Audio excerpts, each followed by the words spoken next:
Bonjour à tous, les vacances se faisaient attendre et elles sont bien là. Bienvenue pour cette nouvelle édition d'FMC TV. Vous le savez, chaque semaine, c'est le zoom sur l'actualité du département et c'est parti tout de suite pour le sommaire en images. Les résultats du bac dévoilés au lycée Jeanne Hachette de Beauvais et au lycée Marie Curie de Nogent-sur-Oise. Obligatoire dans les voitures depuis le 1er juillet, les éthylotests sont difficiles à trouver dans l'Oise. Ouverture de la déviation sur la nationale 31 après 4 ans de chantier. Et puis enfin, Chantilly vu comme vous ne l'avez jamais vu. Xavier Chrétien expose ses clichés dans la ville princière. Le stress était à son comble au moment de passer les épreuves du bac en cette fin d'année scolaire 2012. Eh bien, le stress sera d'autant plus important que les résultats viennent de paraître. C'est le cas notamment au lycée Jeanne Hachette de Beauvais ou encore au lycée Marie Curie de Nogent-sur-Oise. Nous sommes allés voir si vous avez été reçu, recalé ou si vous devez tout simplement passer les rattrapages. On regarde tout ça ensemble. Vendredi 6 juillet, plus de 360 élèves se sont rendus au lycée Marie Curie de Nogent-sur-Oise pour découvrir les résultats du baccalauréat. Après avoir attendu jusqu'à 10h, le stress a laissé place à l'euphorie et à la déception.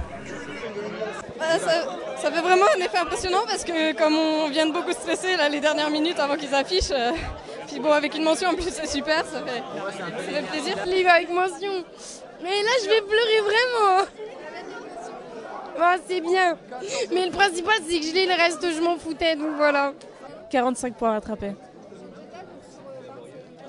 En fait là j'ai 8,81 de moyenne et il faut que je passe à 10. Non, c'est 11-12 presque, donc je suis contente, mais il n'y a pas de mention. Mais c'est pas grave.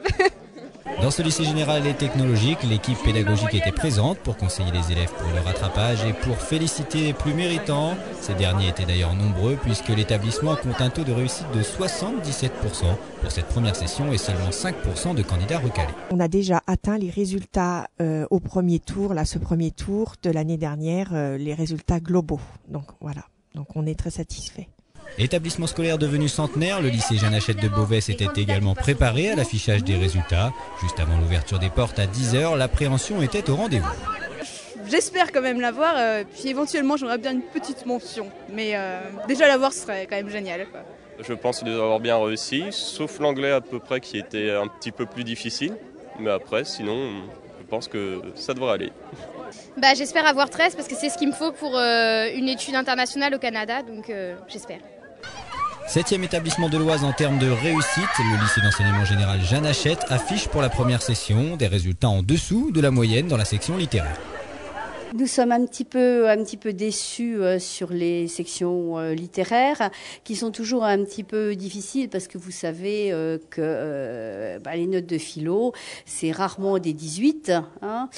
C'est plus facile quelque part en S d'avoir ce type de notes vu les disciplines. Pas de quoi s'inquiéter pour autant, les bacs STG, ES et S affichaient plus de 80% de réussite dès la première session. J'ai mon bac mention très bien, donc je suis contente, j'en reviens pas. Alors le résultat, j'ai eu la mention assez bien, voilà, et je suis super content.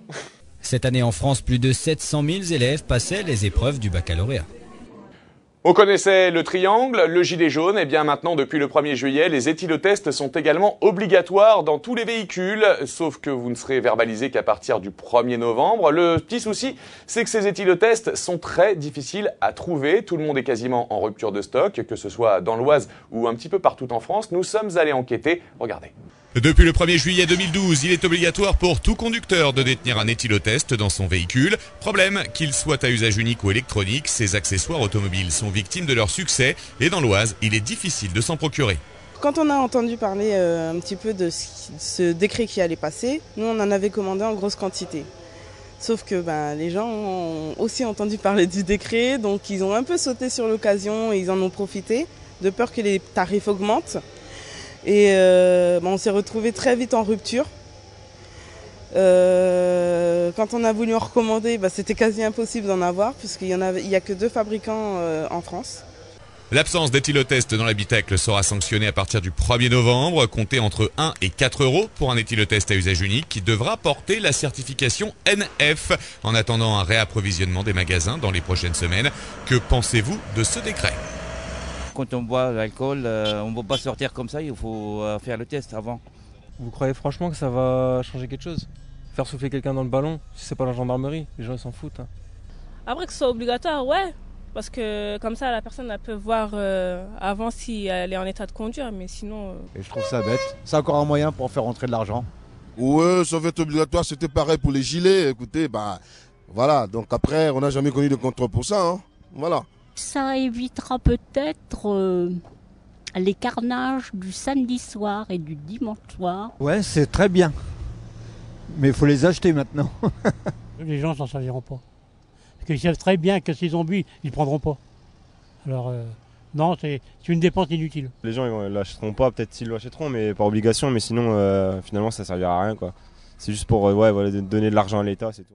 Nointel, Catenois et Breuil-le-Sec peuvent respirer après 4 ans de chantier. La fameuse déviation de la nationale 31 est enfin ouverte. Auparavant, ces 3 villages étaient traversés par quelques 20 000 véhicules par jour. Et bien maintenant, c'est terminé. Ils seront donc contournés grâce à cette déviation. Nous sommes allés voir sur place un petit peu comment ça se passe. Nuisances sonores et détérioration de la chaussée. Depuis des années, les habitants de Breuil-le-Sec, Nointel et Catenois réclamaient une déviation de la nationale 31. Après 4 ans de travaux et 47 millions d'euros investis dans ce projet, une 2 fois 2 voies flambant neuve a fait son apparition sur plus de 6 km. Un soulagement pour les riverains. De traverser avec tous les camions, c'est pas rassurant. J'ai ma fille qui s'est fait renverser déjà il y a quelques années. C'est vrai qu'on avait beaucoup de mal à s'insérer, par exemple, quand on partait sur Compiègne, on ne pouvait pas traverser la route, excepté les camions qui nous laissaient quelquefois le passage. Un soulagement parce que c'était attendu depuis des années, au niveau de tout, les nuisances, le bruit. Et un très grand soulagement, surtout pour les nuisances de bruit, de dégradation de la chaussée, du trottoir. Axe important de l'Oise, la nationale 31 voit passer quotidiennement plus de 6000 poids lourds. À Nointel, les commerçants appréhendent que la déviation ne provoque la désertification des villages avoisinants.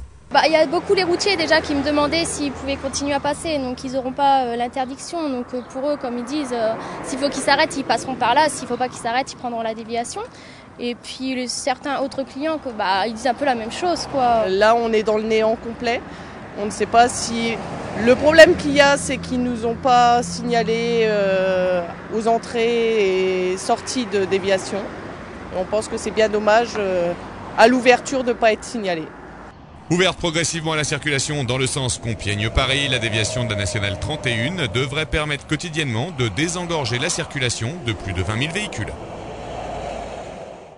Si vous passez par Chantilly, vous ne pourrez pas rater l'expo photo de Xavier Chrétien dispersée un petit peu partout dans la ville. 86 clichés représentant le patrimoine de la ville de Chantilly. Une expo d'ailleurs commandée par la mairie. Xavier Chrétien, nous l'avons rencontré. Qui est-il et surtout qu'a-t-il fait? On regarde. Depuis plusieurs jours, Cantiliens et Cantiliennes peuvent admirer dans les rues de leur ville princière 80 photographies représentant des lieux symboliques de la ville. Chantilly aujourd'hui pour demain est une exposition en plein air réalisée par Xavier Chrétien, photographe amateur natif de Chantilly. Cette exposition a été commandée par la ville de Chantilly, par M. Wörth, député maire de la ville, donc qui a souhaité que je mette mes talents de photographe et mon œil de photographe, un autre regard sur la ville de Chantilly. Donc j'avais commencé à faire une exposition au préalable sur les travaux du parking de Mans et ensuite j'ai parcouru les rues de Chantilly pour effectivement aller voir d'autres quartiers, d'autres mobiliers urbains, d'autres constructions de la ville pour les présenter avec cet autre regard. Tout a commencé par des prises de vue des travaux du parking de la place Mans avec son ascenseur très original. Les clichés se sont ensuite propagés sur l'ensemble de la ville. La prise de vue s'est faite sur plusieurs mois. J'ai fait plusieurs journées de découverte et de prise de vue. Donc j'ai pris environ 2000 photos qu'il a fallu sélectionner, présélectionner, choisir en fonction de la qualité esthétique des photos, en fonction de l'intérêt technique de la photo et du symbolisme ou du sens que je voulais y donner. Donc j'ai fait une présélection que j'ai proposée à la mairie, donc environ 200 photos. Ces photographies très graphiques en noir et blanc dans lesquelles les jeux d'ombre et de lumière sont mis en exergue ont fait l'unanimité du côté de la mairie de Chantilly. C'est toujours dur de faire un choix parce que franchement, toutes les photos étaient intéressantes, toutes les photos nous plaisaient.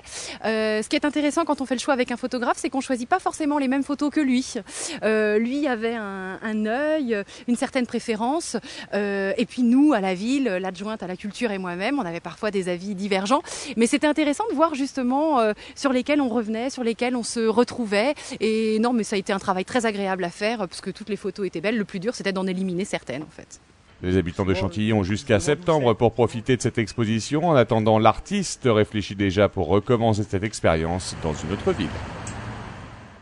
Voilà, c'est la fin de cette édition. Merci de l'avoir suivi. Merci de nous être fidèles. On se retrouve très prochainement pour d'autres infos de votre région. Et d'ici là, au revoir et bonnes vacances.